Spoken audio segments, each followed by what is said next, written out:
گندم کے کاشتکاروں کے نام ساوی کا اہم پیغام گندم میں جڑی بوٹیوں کی تلفی کے لیے سفارشات گندم کی زیادہ اور معیاری پیداوار حاصل کرنے کے لیے جڑی بوٹیوں کی تلفی انتہائی ضروری ہے۔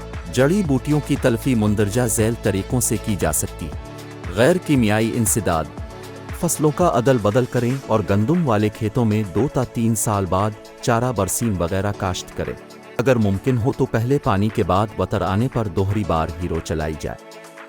اس سے جڑی بوٹیاں بہت حد تک تلف ہو جاتی ہیں اور زمین میں وتر دیر تک قائم رہتا ہے۔ 3 فصل کے اگاؤ کے بعد گھر پہ یا کسولے سے خشک گوڈی کر کے فصل کو جڑی بوٹیوں سے پاک کیا جا سکتا ہے۔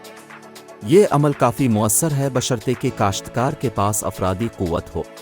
کیمیائی انسداد، ساوی کے مشورہ سے سفارش کردہ جڑی بوٹی مار زہروں کا استعمال اور درج ذیل احتیاطی تدابیر اختیار کریں۔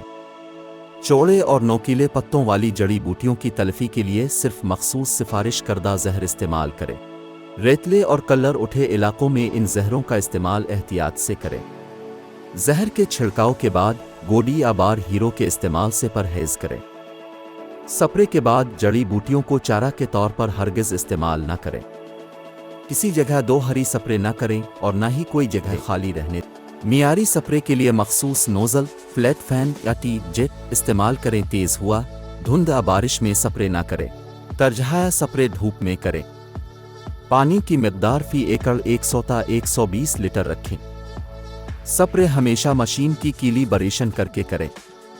دھان کے علاقے جہاں پہلے پانی کے بعد زمین دیر سے وتر آتی ہے، وہاں پانی لگانے کے بعد جب کھیت میں کیچڑ ہو تو جڑی بوٹی مار زہر یوریا کھاد آریت میں ملا کر بذر یا چھٹا استعمال کی جا سکتی ہے۔ مزید معلومات اور رہنمائی کے لیے ابھی نمبر پر رابطہ کریں۔ کاشتکاری امور کو بہتر بنانے کے لیے ساوی ایپ کو پلے اسٹور سے ڈاؤن لوڈ کریں۔